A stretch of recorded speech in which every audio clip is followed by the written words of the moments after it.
My name is Kira Duncan, Deputy Superintendent, Commanding Officer for the Manchester Division. We're aware of a motor vehicle accident this morning. Could you just give us an update as to this time? About 7:30 a.m.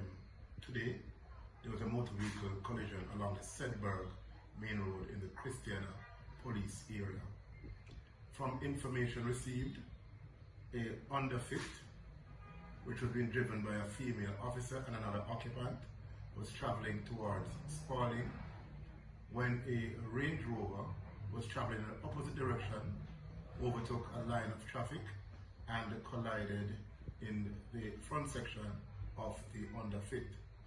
Both occupants of the underfit were taken to the Percy Junior Hospital, where the female officer at this time is admitted in a serious condition. Based on the sensitivity of this accident, I am not able to provide any further details at this time. However, you will be updated accordingly.